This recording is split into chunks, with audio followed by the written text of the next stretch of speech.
got in the lobby. Yeah, okay. Okay, yeah, so that was in terms of where we are in the with the pharmacy update, and actually, David, I just remembered we've actually got a specific agenda point for the marina safety, so we'll come on to that there. Okay, so we're on to item number 5, which is the public participation. You'll just notice that we've got a little bit of an addition there in terms of the limitation of time. We've been doing this in PAG for the last couple of months, just in terms of a time limit, just to make sure that we can actually sort of, rotate through anybody that wants to say everything. I think we did have a reasonable amount of people online that might have been normal people, opposed to anybody trying to Gary's back, yeah. Yeah, hopefully not. Yeah, but we shall. I will keep an eye on it. Yeah, well, we shall see. But I think they might just be Gary on now. So yeah, so we invite Annette or Paul if you want to. I'll speak from here. I'll speak quite loud, and hopefully I can be heard. Firstly, the public participation time limits. So in effect, you're actually limiting it to 6 members of the public if they all spoke for their 4 or 5 minutes. So that does seem slightly unfair. And how are you going to select the order for people? Because it could well be that the same people speak every time that the chairman chooses. And I'm sure he would choose people that he wanted to and not people that he doesn't want to hear. It's difficult, isn't it? Because you're limiting it to 6 people if everybody speaks for 5 minutes. Yeah. And there's, how do you choose the 6? It is to a certain degree always discretionary in that sense. If somebody's got a great deal of information to be able to bring, or they've got any worries or anything like that. So I possibly don't object to the 5 minutes. I think what's difficult is the 30 minutes in total. Yeah. Because that's what will limit people. And if you have a subject which is particularly contentious, you may have 70, 80 people turn up, which is what we've had before with the skate park, all wanting to speak. Yeah. And actually, you're just going to limit it to a few. I think we will. I mean, as I said, it's discretionary in terms of what we do. I think there is an overall limit in terms of the duration of the meeting. So I think it's a bit of us sort of weighing up, really, I guess, how many agenda items that we've got. If there's anything that we need to conclude sort of after the meeting, any confidential items or anything like that. I know we've got one to do this evening, but in essence, it's this in terms of the subcommittees. In essence, full town council, I'm not sure whether this is going to be something that is on that agenda, but for the subcommittees, that was sort of, as an addition, that's the way that we were hoping to attend. But I mean, given how many people that we normally have attending the meeting, we should be more than enough in terms of timings. Hopefully, I haven't had my whole 5 minutes yet. For pharmacies, obviously you're looking at options with that, yeah. Emma, and I agree that the pharmacies in Portishead are very, very, very difficult. What I wouldn't want the council to do is to spend much money in supporting the pharmacies. Pharmacies are businesses. Yeah. They need to run them as businesses and not be subsidised by the taxpayers of Portishead. Yeah.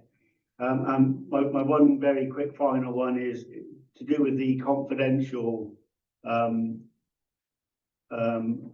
at the end, yeah. With the town orderly provision.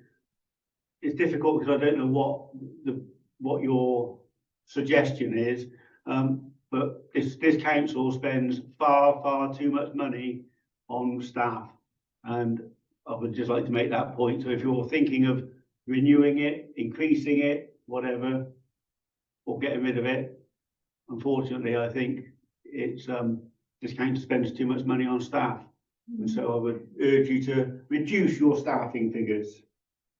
Noted. As I said, we can't say too much about it because it's under the confidential items, but yeah, your point to noted, Paul.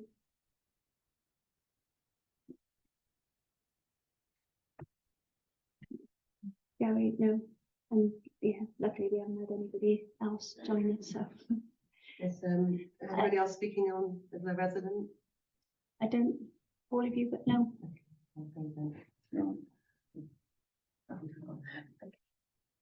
Right, I'm going to stand up because I think it's, Yeah. just on that last item with regard to the town orderly and discussions and exempt items, we've always had a bit of an issue with exempt items. I understand completely if it's financial issues, but quite often it's not financial issues that are being discussed, it's the role or the capabilities of that role and so on. And I don't know why it's always got to be an exempt items unless it is the salary. And that's just, we've made those points before, and it's a bit concerning. I'm just going to sweep through some of these things. The first thing is regarding the meetings, and I've raised this time and time again, and we don't seem to get any progress on it. So on the agenda, when it says about people attending, it says this is a hybrid meeting. It says, please book in advance by emailing. Places will be allocated as a request come in. And I know somebody in the village, and they said that they still feel that if they don't book in advance, they cannot come to meetings. And it doesn't make it clear that they can't. And I raise this, I don't know how else I can raise it, because I think it's about the umpteenth time I have.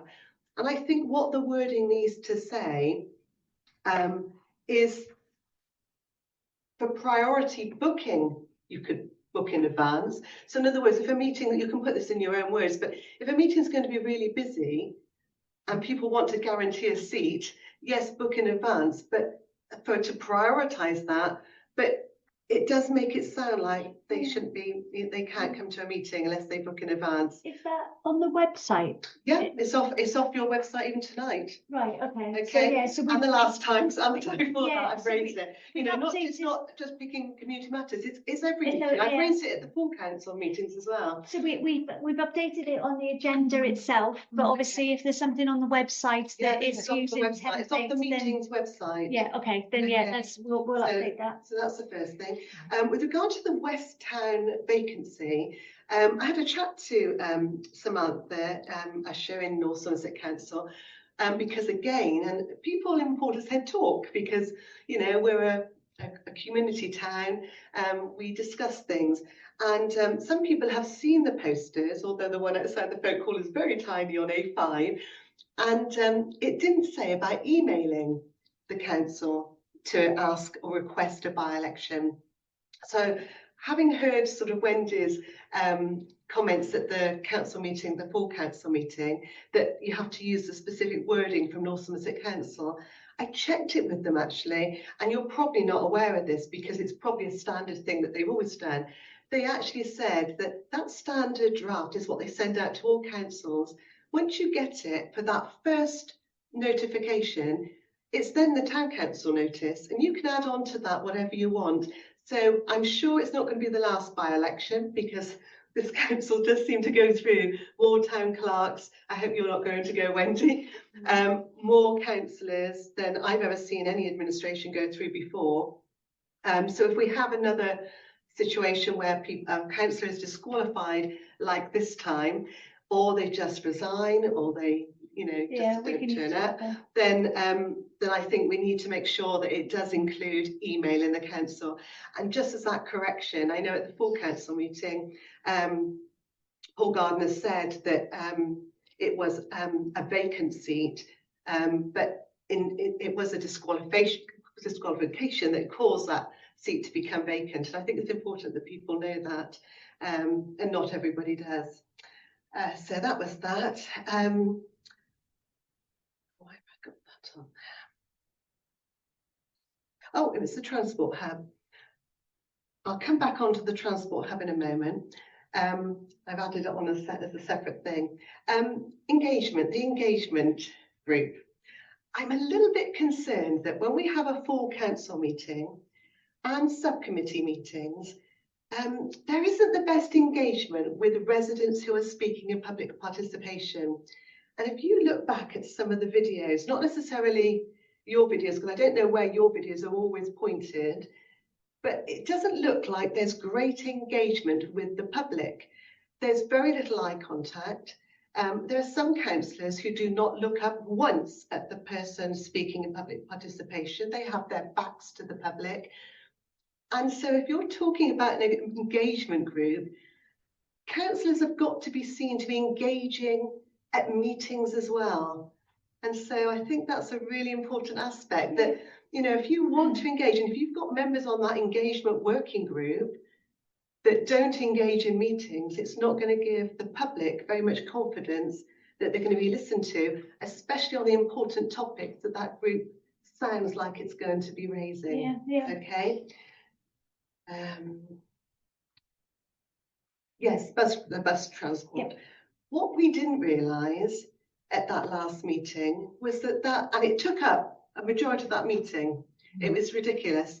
But people didn't know about it. It wasn't even on the agenda. You know, so that seemed crazy. Some of you looked actually a bit mystified that they were there in the first place.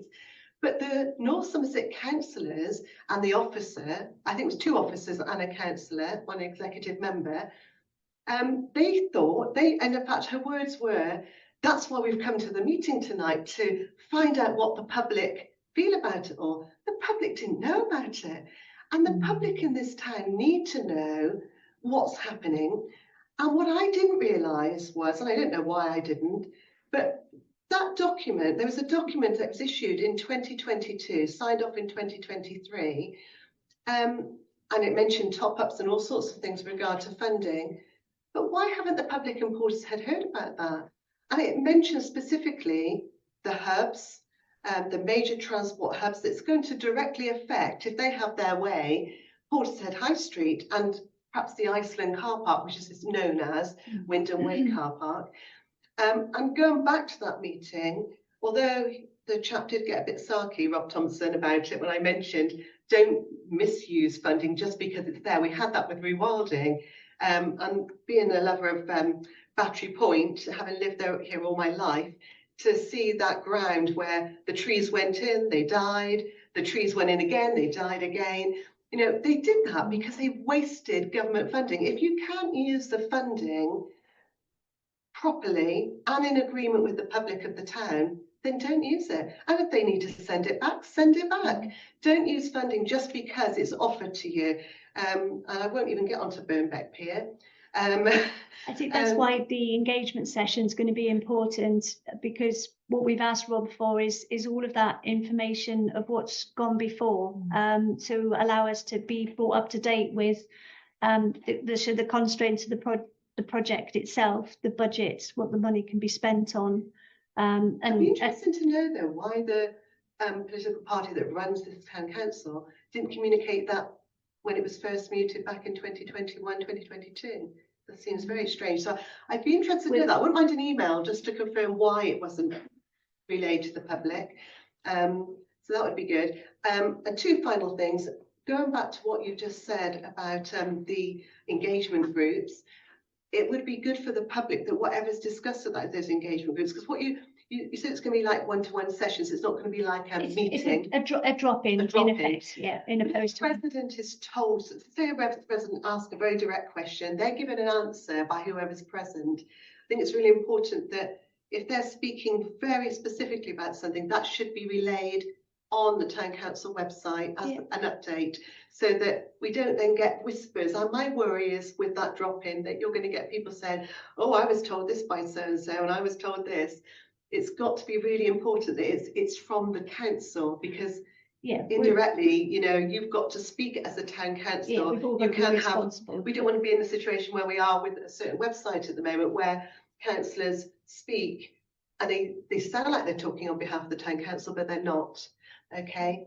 And the final thing is, I think it's really important this town council recognises Lisa Stanley. Now, Lisa Stanley, as you probably know, used to be a town councillor. She's been at a few meetings and spoke very eloquently since she's no longer been a councillor. But when she was a councillor, she was effective and she was very well liked and a lot of respect. And Lisa Stanley has won the Make a Difference Award through the BBC. partly because of the community fridge, Yeah. which I know the town council's well aware of, and they won the award in the green category. And it's just pretty amazing that she won. I mean, when they were nominated, I mean, Lisa was nominated herself, and she's very modest, Lisa. She doesn't forget the team that's working on behalf of her ideas. But as John Kay mentioned, the chap from the BBC, it was also because of how Lisa Stanley is as a resident of this town. Her integrity and just her selfless actions for the town is quite amazing, really. And I think it would be nice if the Portishead Town Council somehow recognises that, to include like that through the sustainability. to include the community fridge as well, the team. But I think it's not very often. That's quite a coup for Portishead that we've got a resident who went to an award ceremony and won that category up against some quite stiff competition. Yeah. No, okay. Yeah. Thank you.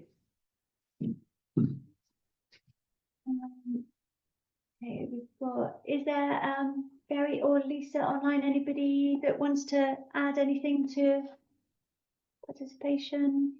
Not me, no, thank you. No? Lisa, okay. All right, item number 6 then, if we can move on to that one, which is the minutes of the previous meeting. I know not everybody was here, but so everybody that was here had a chance to have a look through. I didn't see, okay, so I can, I'll propose that.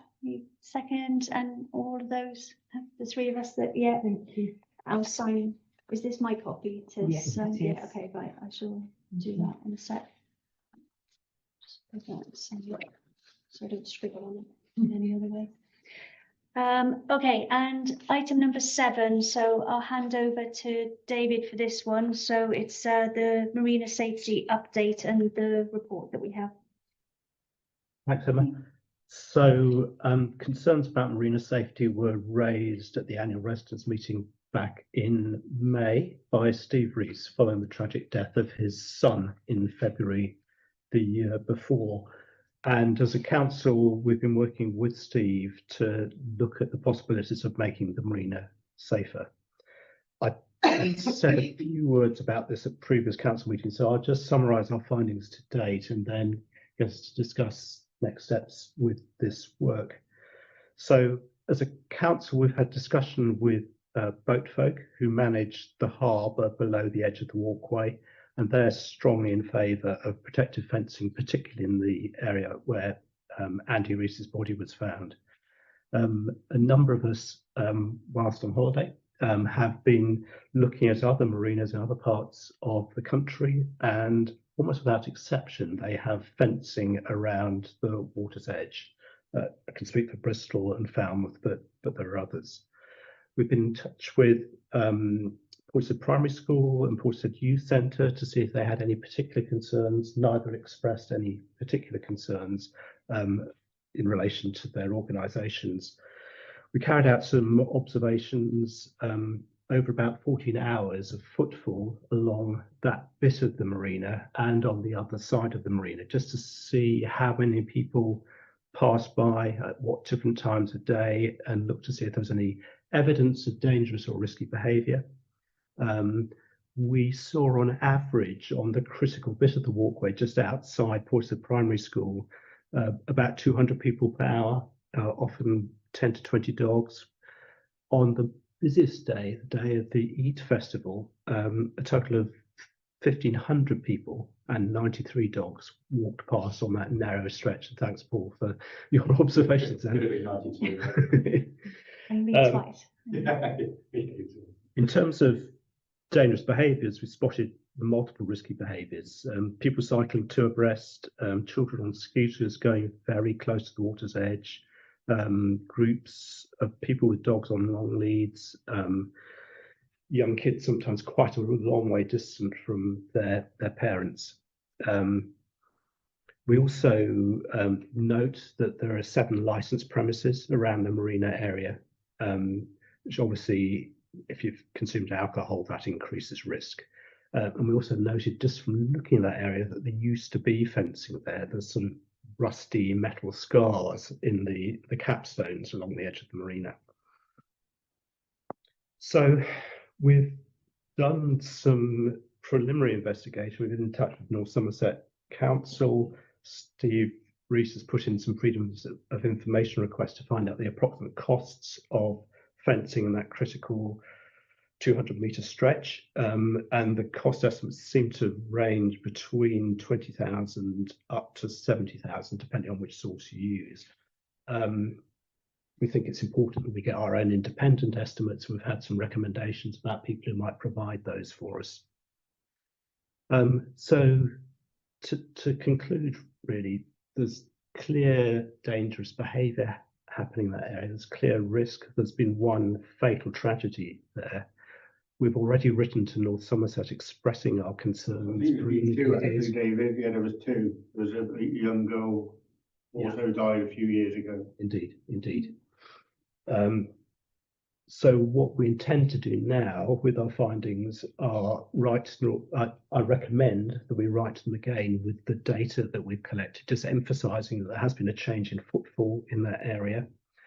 We know they've already replied to us, but I think it's important to have their response on paper saying, you know, we're not prepared to fund additional fencing. We think it's important to obtain additional quotes for installing the fencing, just to look at the cost. We're very happy as a council to publicise Steve Rees's petition, and if North Somerset aren't prepared to pay for the fencing, I think we should fully support and publicise Steve's crowdfunding and potentially put a motion to council asking for us to match any funding that's obtained. But I think the first step is to write to North Somerset with our findings and get a response from them. So in terms of today's agenda, I think I would recommend that we write to North Somerset Council. I'd also recommend on top of that that we obtain additional quotes for the cost of the fencing. I don't know if we have to vote on that. Yes. Okay. So any comments or feedback from people? David, I've got a question. Who was the managing company that designed and created and built the marina? So apologies for my ignorance because I wasn't here when it was first built. But are they not liable for not having? It's clearly a design fault of theirs that they've left that risk open to the public who are using the marina, and the managing companies of Penarth and other places that have marinas built those as they built the marina. So is one of the actions not to go back to them and say, could you fix this because you haven't done it? I was only going to say, so it's now adopted, that area in the specific area that we're talking about is now adopted by North Somerset, who have done a risk assessment, and it's the findings of that risk assessment that led them to not at that time sort of put the fencing in, but what we're trying to argue towards really, I guess, is the change of use, the increased footfall, and the instances that we've had. Just to add a bit to Marion's question, I think we're the consulting and builders at the time we built it, but at the time there was a risk assessment done, okay, and it was all signed off. So from a legal perspective, they were probably really clear there. Yeah. But of course, what's happened since is the data that David and others have put together is there's been a massive increase in footfall, which is probably far in excess of what was envisaged when it was first built. So we've got a different set of circumstances now. Yeah, and that's there's been 2 deaths as well. Yeah. So if it was a road that was a bit iffy and there was 2 people killed there, that would go a big long way, wouldn't it, to supporting any changes? I think that adds to our concern, obviously, the fact that there actually have been deaths from that side.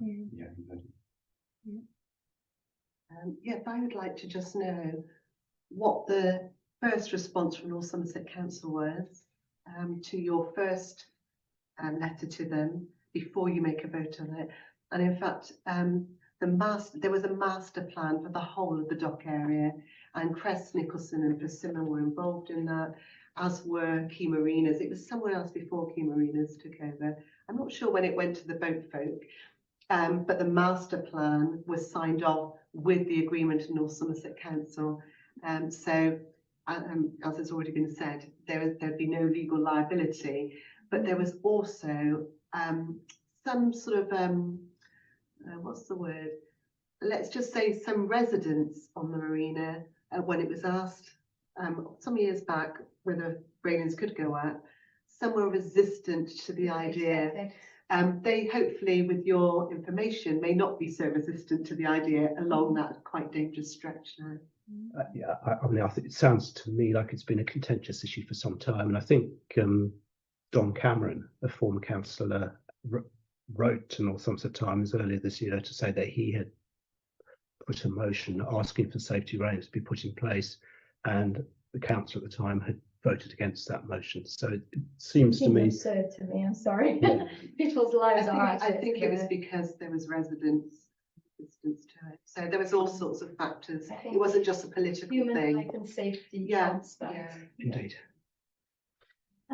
Okay, so where are we with You've got the? a motion on the table. Do you have a Yeah. seconder? Can you tell us what happened though? Can you tell us what North Somerset Council said originally before you did the footfall survey? I think I can't remember precisely. They noted our concerns. Our letter to them expressed our concerns that were raised by a resident. They noted our concerns. They would wait to hear the outcome of our investigation, and I think they said it was a type 1 complaint. I think they treated it as a complaint. Yeah, It's the very, first it's very stage. frustrating as residents to find that North Somerset Council Executive is using officer time and money and taxpayers' money towards Burnbeck Pier restoration, where that should be completely handled by the RNLI. That's the sort of money that should go towards safety at Portishead Marina. Thank you. So should we Can- vote on? Can I just add some context to that from what I recall happened after the letter went to North Somerset Council, which was there was a meeting convened on site with the chief executive, the director of place, myself, the leader of the council, and a couple of others whose names are eluding me at the moment, to have a look at it on site, so they could actually go and see for themselves, because it's all well and good having a report, but sometimes it's a good idea to actually go and see it. And the outcome of that was that they put together a quotation for railings, which they sent back. It has been subject to a health and safety assessment, and the health and safety assessment was done relatively recently, and the new railings that went in by the RNLI and by Bottolinos were the result of that health and safety assessment. But the health and safety assessment didn't recommend railings in that position. Yeah. And I think they probably told us that when they sent the letter back. Sorry, can I just add something?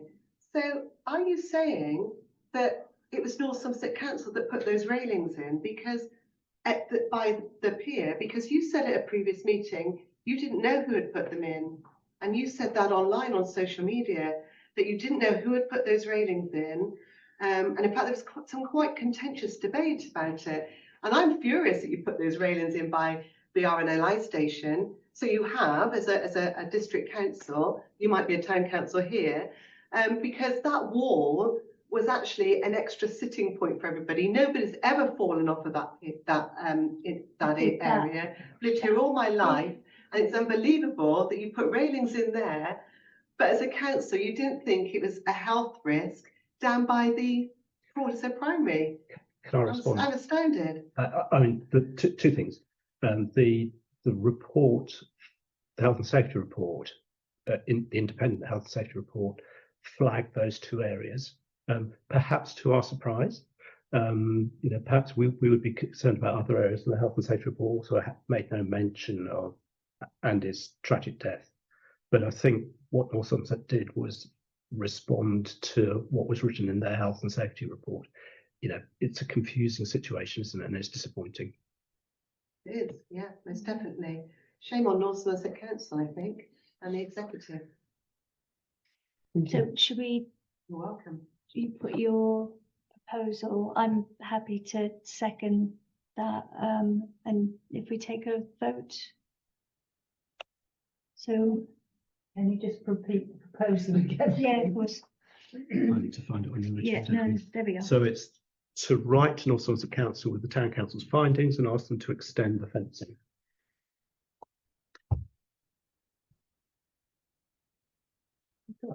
Unanimous, yeah. Can I also propose that we obtain quotes for fencing around from a couple of independent providers? Yeah. People are happy to. Yeah. I'm happy that, can I just say that, can we make sure that it's specified in the quote that whatever they're quoting for is for a marine environment? Yeah. Otherwise it'll just rust away in no time at all. We don't want that. Absolutely. Okay, so I think that again was, I can second that Thank if you, we Em. didn't have anybody, and I think that was a unanimous vote as Yeah. well. Yeah, thank you. And I think that, so as well as that issue, Roger, I think there are two sorts of design of fencing around the marina.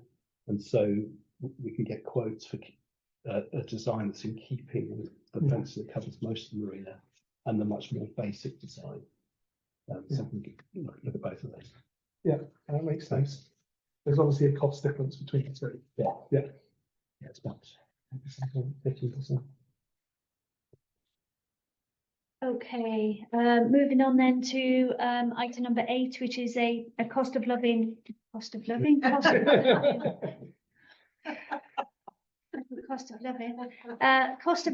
fund. Application.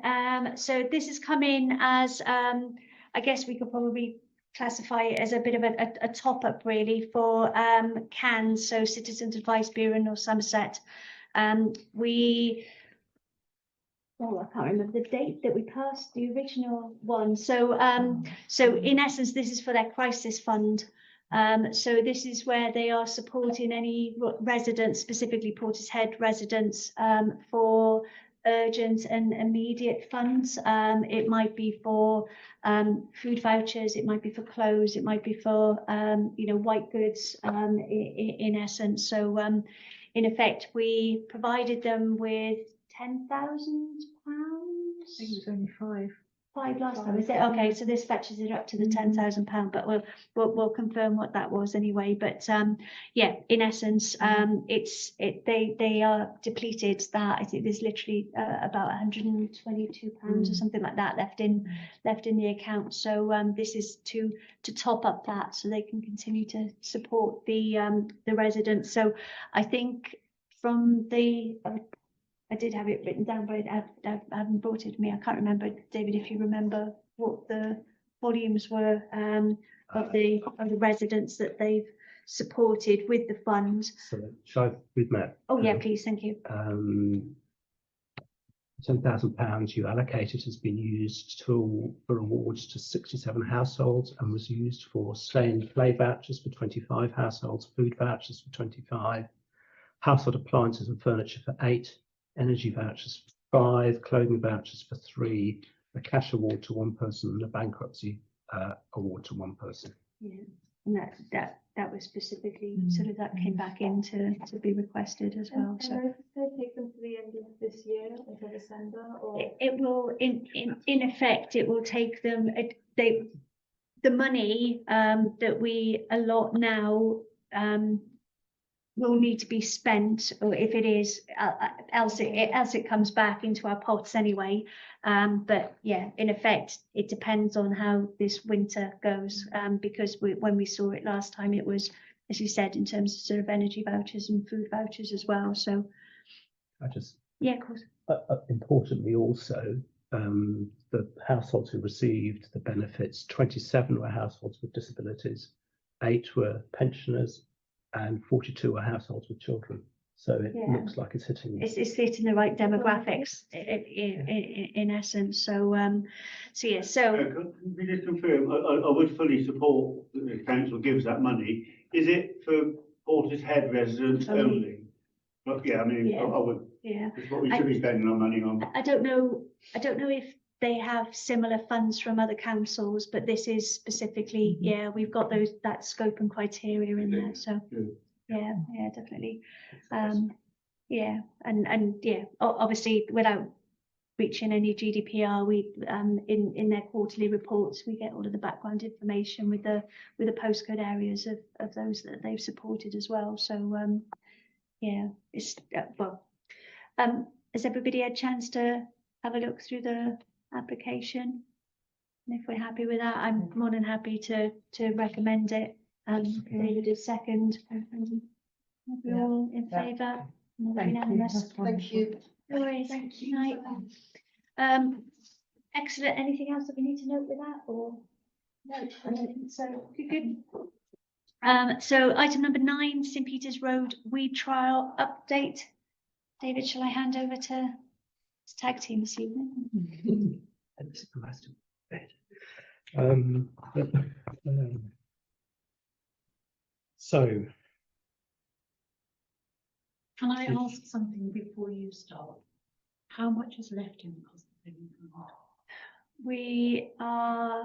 We're down to sort of single digits really in terms of thousands. There's not really a lot left at all. I will After confirm that one, I guess. after this one. Yeah. Yeah. Yes, I didn't ask it before because I. Yeah, we are. We're kind of down to the question with both of the fund pots, to be honest. So I'll confirm the actual details with you next week, Janet. No worries. so I've talked about the St Peter's weeding trial till I'm relatively blue in the face over the last few meetings, so I won't go through all the details again. Started in summer 2022. We've had 3 or 4 community weeding sessions in the area. It's hard work. It's very labour intensive. It's been brilliantly led by Nikki Mills, one of our officers. A number of councillors and some residents have helped out with it. And the aim is to stop the use of glyphosate and encourage communities to do their own weeding, so North Somerset don't have to spray pesticides on the roads.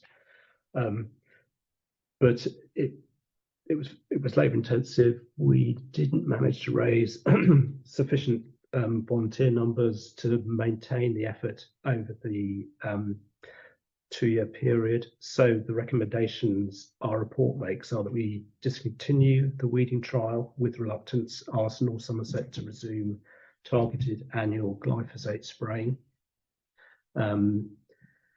Thank Nikki Mills and Amy Sear for their effort in publicising the initiative and leading it and getting community support. Thank North Somerset Council for their support for the trial by refraining from spraying for 2 years and doing quite a lot of additional manual mechanical weeding.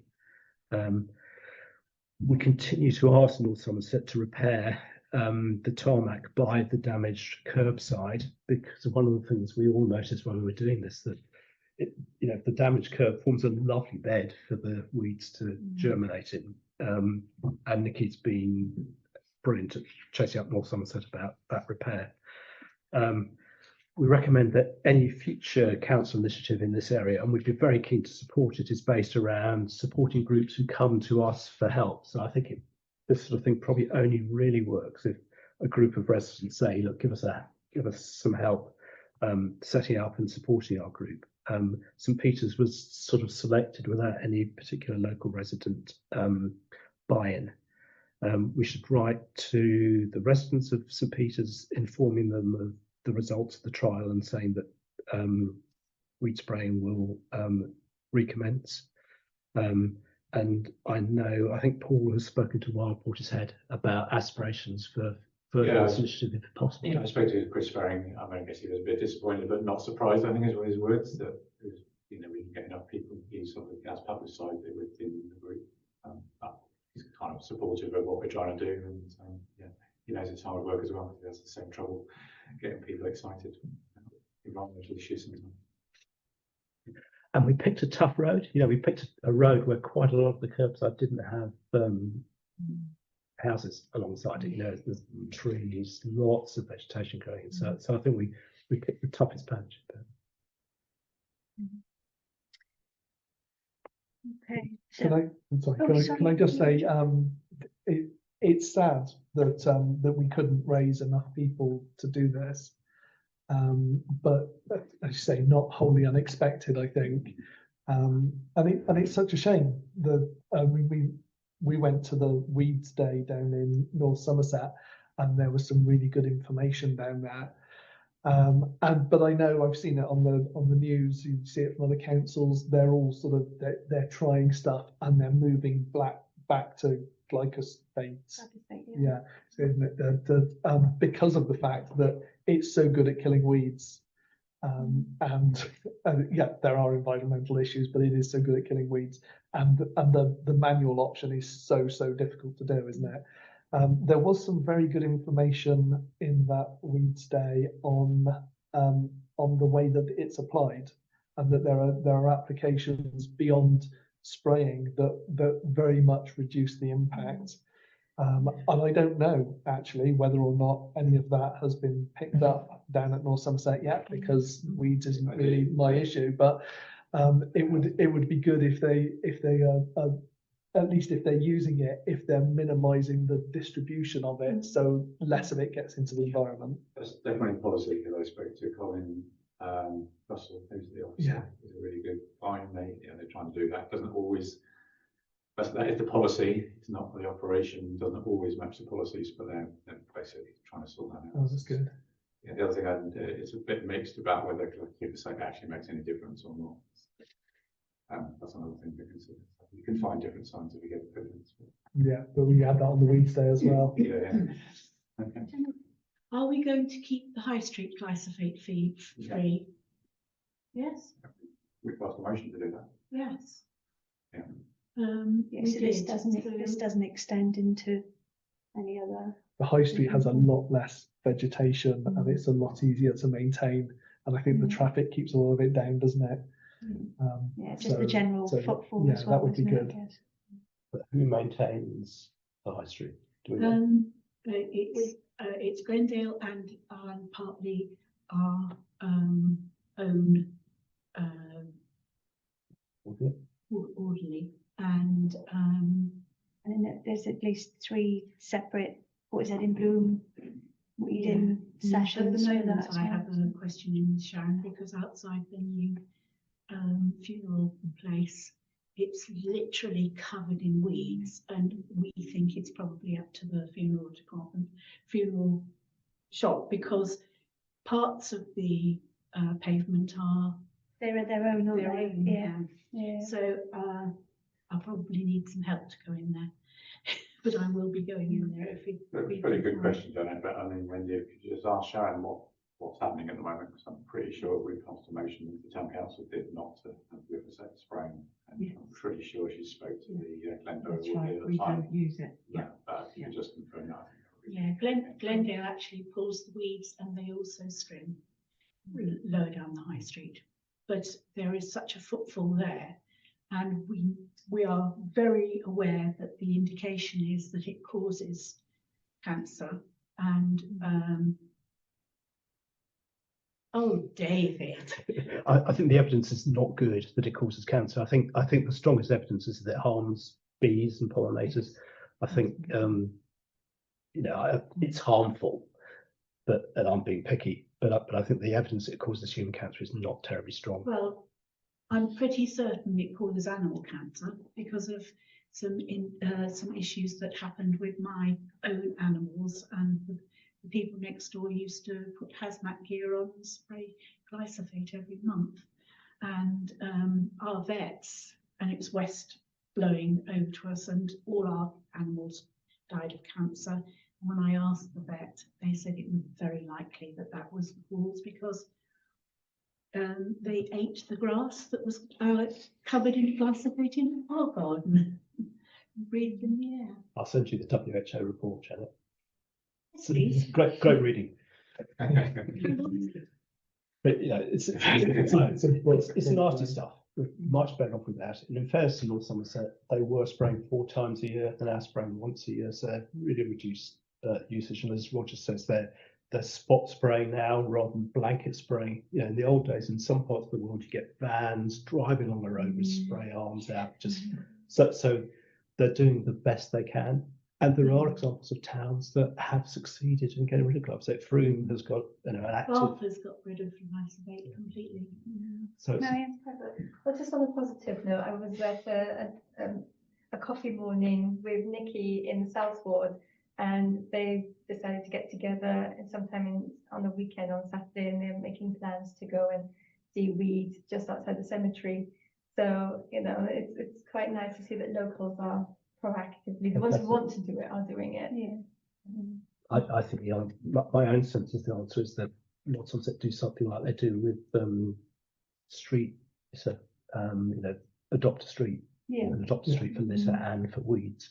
But I think it has to come from the bottom up. I think the top down approach just doesn't seem to. Neighbours need to just communicate and get together and look after. Should we go to the recommendation then? So I've read out there are 7 recommendations that I kind of summarised. Yeah, so from what we need to, from the meeting point of view, it's to agree all of the recommendations on the report, isn't it? So, yeah. Proposing? I can second. Thank you, Emma. And then everybody's in favour. Yep, you have a full house once again. Reluctantly. Okay, so item number 10, street trading. So this is just a note really, that there is a policy update consultation which is coming out, or it's out now actually, isn't it? So as part of this, the consultation is now going to be referred to as the statement of principles in line with other licensing policies. Sorry, that's the street trading policy. It will be referred to as the statement of principles. Get my teeth in properly. The proposed statement of principles aims to provide a clear guidance to applicants, support local businesses and events, and ensure that the trading is possible. The trading proposals are safe and suitable. So that consultation is open now. Oh yeah, thank you. And the closing date is the 7th of October. So if anybody wishes to add to that, they can do. It's on the North Somerset website, and there's also you can get a sort of a paper copy to add to that as well if you so needed. So from a meeting point of view, it's just to note that consultation is currently open. Next point again is there a sort of a note to all.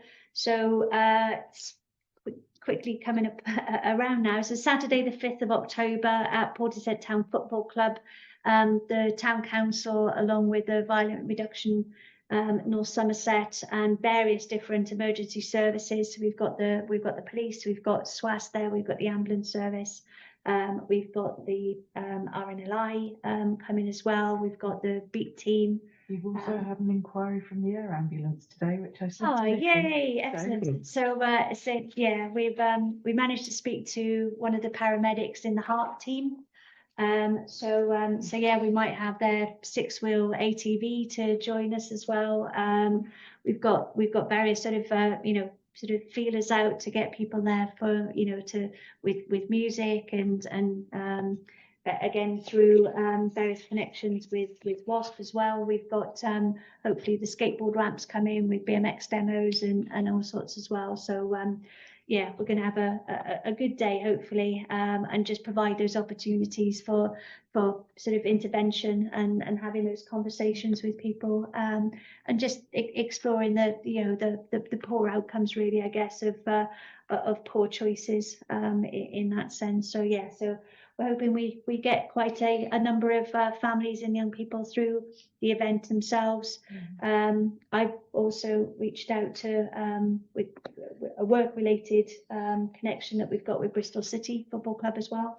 So just to see whether they are anything that they can do to support as well. So yeah, so it's just from our purpose this evening, it's just to note the date and the venue. So that's the Saturday, the 5th of October, we're running it between 9 a.m. and 1 p.m.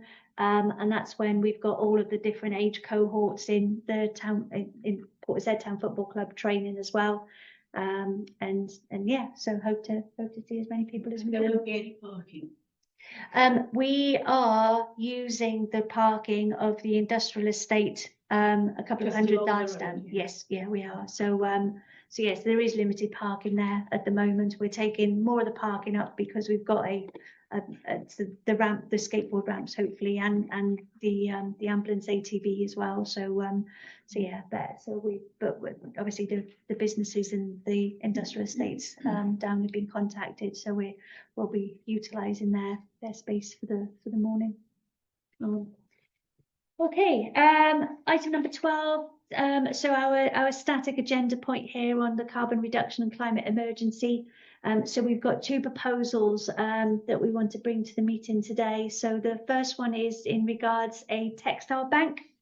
I've moved all of these around and nearly still in some sort of order of resemblance. So the key item that we need to cover on this one is the trial of use for textile bank in one of the spaces in Portishead Town Council car park opposite the folk hall. And this is in essence a very small but a revenue generating stream in terms of actually sort of selling the kilogram weight of the textiles that are donated there as well. So is that a point? When you finished. No, just go for it. So yeah, we've got the detail in the you know, how much per ton. As I said, it's not a great, it's not massive, but it's certainly a something. Go on, Dave. I was just going to say, whilst on the face of it, I think this is a good idea. I had a quick peer around town yesterday, or the day before, I can't remember which, and there are 7 of these already in various places. There are, I think, 6 outside Aldi, one supported by the air ambulance, one supported by Salvation Army, another by the hospice, and another by another couple of groups as well in the Poacher car park. So my sense is, particularly when parking is at a premium in town, this worthy as an additional one might be, I'm not sure it's a good use of car parking space. And we can also recycle clothes through our, you know, the kind of North Somerset collections if you put them in a plastic bag. So I'm struggling to see the benefit. Yeah. I'm with David, because I think that the issue is that there's insufficient parking anyway down in this area of the town, and it's often almost impossible to find a parking space. And I would suggest that we start thinking about limiting people parking in that car park with business in the folk hall only, because currently when we have a PWP meeting, people having to park miles away and have to walk because people have parked there for other reasons and they don't. Yeah, I mean, the signage does state that you're meant to be a user of the phone. You and I both know that that's not the case. Yeah. And people park there for school pickups, and they also park for the dentist, and it means that people using the football can't use the car park.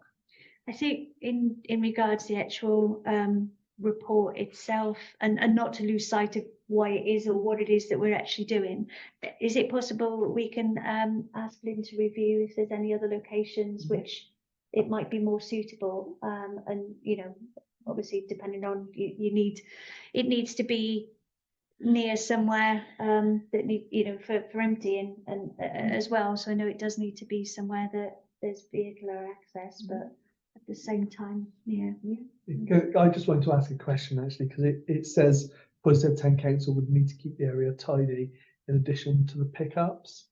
And I'm not sure what that means. That surely that doesn't mean that Portishead Town Council would need to do the pickups as well. And what is our involvement as a town council? What's our costs for doing it? basically, whenever these things get full, someone's got to do something because people leave it outside, which they often do. But basically, they have to go straight to landfill because because they're contaminated. They won't touch it, so you've got to kind of manage it. So there's some sort of management cost, and if we could quantify that, that would be a good idea to say, as well as looking at whether or not there's a more suitable location. From a just say, because I might answer your question, I don't know, but I from a work perspective, I've worked for companies in the past who are contracted to go and empty these bins in that sense. So yeah, they are all on a schedule, depending on how frequently, obviously, and where the locations are. So there shouldn't necessarily be any cost to us, but we would need to completely clarify that. But there's also the risks, in terms of what else it's used for, and I mean, we've seen in the past that Waitrose pulled all their recycling stuff because of the mess, just the mess and rats. And so you might take on a liability that you didn't envisage. And the other point is that the football car park is so tight that if a large vehicle has to go in there to pick up, it's just not going to get there. It's just not going to get through. So, because there are 2 bins outside the window way toilets as well on there. So 6 out there, is there? I know they're big, aren't they? So There's one a few at Sainsbury's as well. And the fire service have one outside of fire. That's specifically for their charity as well, isn't it? Not a city. I was just going to say the same, that there is 1 or 2, I think, at Sainsbury's. And Sainsbury's used to have a recycling centre as well, and that disappeared for some reason. But also, I'm assuming that this is mainly for clothes that are just going to go for scrap. It's just going for tonnage. Unfortunately, although people think that they might be sorted, generally all of this ends up, because you can't maintain the integrity of it in those kind of. So a lot of it does actually just go for it just gets baled, put in a container, and then ends up somewhere to be in another country to be processed generally. So we have got a lot of charity shops that are recycling clothes. And we want to continue to support them and take the stuff there, I think.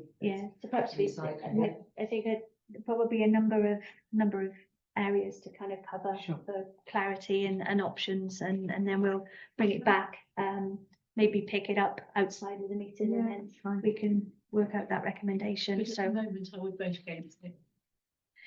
At the moment, I think we'll just abstain from voting, and then we can come back with a refreshed proposal if everybody's in, if indeed that ends up being a recommendation. Whichever way that we need to serve that. Okay.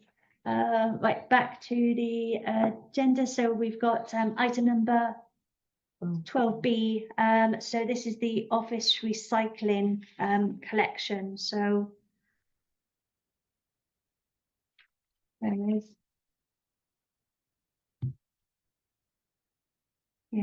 Thanks, David. There's too many bits and pieces. There we go. I was nearly there.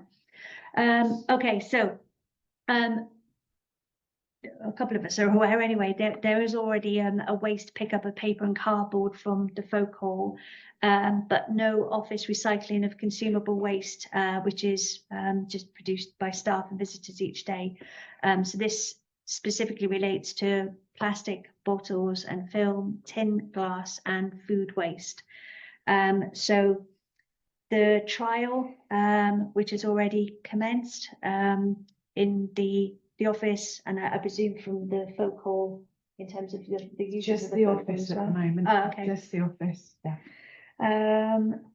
So the recommendation that we've got on here, not for immediate, but in terms of sort of budgetary request for next year, is to include in our budgets the monies to sort of substantiate the collection cost. Now, I don't know whether that would be through North Somerset, or it would be. So it would be in addition to the existing paper and item, cardboard, right? That they actually do. Yeah. So yeah, points to discuss really, I guess, in terms of, And on the note of sustainability, is it not worth becoming a little bit more paperless as well in the workplace? How is that going to work, Wendy, for you guys? We are already working towards that. Yeah. Doesn't look like it's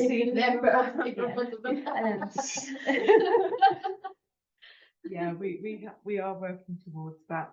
We don't print out anything if we can possibly help it. We've been talking about various things like not laminating signs and things any longer because that can't be recycled and all these sorts of things. So it's actually been an incredibly useful exercise over the last few weeks with just the learning curve of what we can do and what we can't do. And yeah, paper is certainly one of them. All the paper that we do have is 100% recycled anyway. So that's a step in the right direction. And all the paper and card, etc., that we've got in the office, it all goes into recycling if it's not used. So yeah. This side of the table, we're very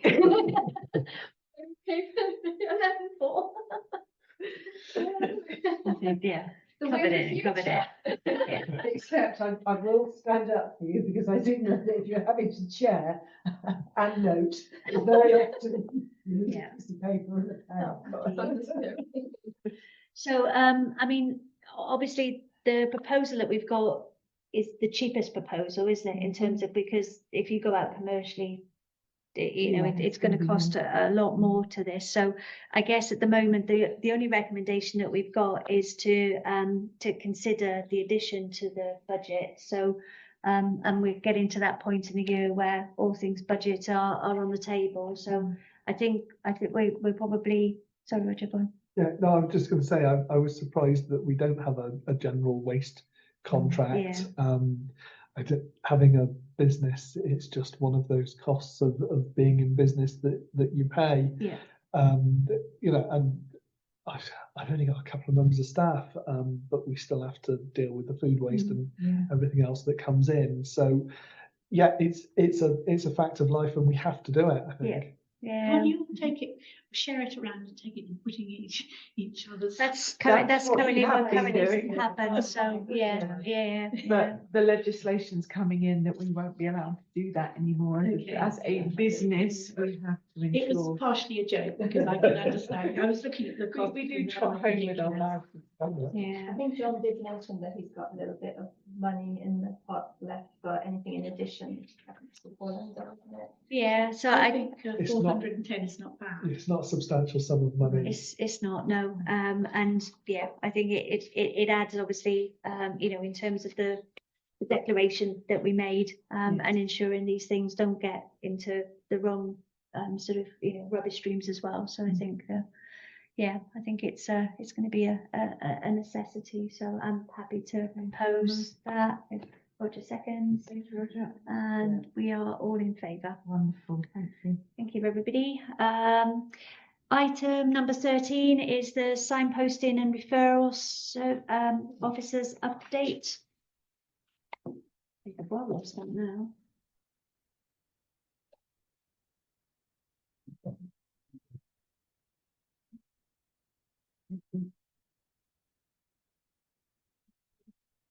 I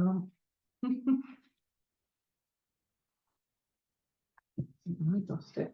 No, not sure whether we put it in. I've seen it, but I don't know if I've seen it in the pack. I don't think I've got the I don't reports. think I've got it. Yeah. Did I miss it out? No. No. The reports finish at the recycling one, don't they? Yeah. I will forward it to members. My apologies entirely. I can tell you now. The Numbers have We've gone got up. the numbers have got, yeah. They're going, and it's in on Tuesday afternoons at the library. They're really going up now. They're getting much more. And Claire's saying that it's a good day. She sees less than 10 in the morning, and it's very often 17 people. And in every case, almost every case, they're very distressed. I think word of mouth is getting around and people are realising. So Yeah, very very true. And the number of people that go back to her and thank her because they don't have to use a phone, they don't have to use a computer, they can actually talk to a real person. Yeah, so I think it's good to note really, I guess, that the numbers not good in the sense it's Yes. good, but it's it's beneficial to note that the numbers are, you know, are definitely going up in that sense. And it would be interesting to say Steve Barnard operates Talk Club. Yeah. And one of the things that he said to me was that it wasn't being used very much. And then Claire started to refer people to the Talk Club, and the numbers have gone, and they're all from Claire. Yeah, good. Yeah, because it is good to talk. He says the older people have a coffee around a table. He said those are all from Claire, and the majority of them are men who've lost their wives. Usually not that recently either, but they've never got over it. So sad. So we'll forward that to everybody, and we'll Yes. get that updated on the in the pack on the website as well. Sorry, can I just? Sorry, Jenny. I Yeah. don't know if it's an appropriate time to say this, but I was trying to find the signposting sessions on the website for a friend actually the other day, because I was going to take her along, and I can't find them there. No. So I just don't. So is it just word of mouth now? And do they need to be there? I'm just checking again now. All and I of it's can't word see of it. mouth that I can But- see. We'll get them Have added. it added on the website. Yeah. And also, I think we need to get Amy to really push it, particularly at the moment. Just be careful she doesn't get completely. Completely overwhelmed. It's very difficult. Yeah. Claire. Yeah. She is One is man band getting. at the moment, isn't She is a one-man man. I think putting it on the website's a great idea to advertise it that way, but I think pushing it too much, it might just. See, it's a balance, isn't it? Yeah. The inevitable thing, from the NHS perspective, as soon as you introduce a new service like this, there's a slow uptake, and then the word gets around, and it gets swamped, and you employ a second person and a third person, and then you have to try and ration it. So it sounds to me like it's working pretty well now. Yeah. But just word of mouth at the moment as well. Yeah. so- Yeah, but we will get that updated on the website, Jay, and get that in. Okay, item number 14. It's again a bit of a notice. Portishead in Bloom are planning to replace 7 of the blue steel planters in the high street.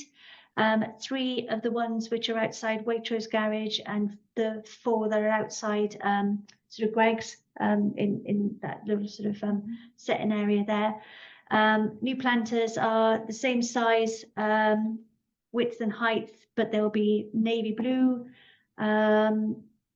They are supplied by Amberol, and they the same other than the shape. As you said, they're just a little bit taller, just a little bit wider, aren't they? But pretty much same sort of square footage footprint. And they're similar to the ones, or they're the same as the ones that are actually the new ones down in the precinct. I'm just going to ask, do we know why they're replacing them? Are They they are the the compost coming out the rusted bottom, or- rusted. Yeah. Yeah, basically. So yeah, they've had a couple of donations through. So from those donations, and I think in memory of somebody, they're replacing those ones as well. So we've got the details, and we could actually add that if we put it on a notice. But yeah, we've got the details That of that. actually would be a good way of doing the memory thing, wouldn't it? Yeah. I've not thought of that. So so it's just a note. So the 6th of October, Sunday the 6th, are the ones by sort of Waitrose Garage there, and Sunday the 13th of October, the ones by Greg's.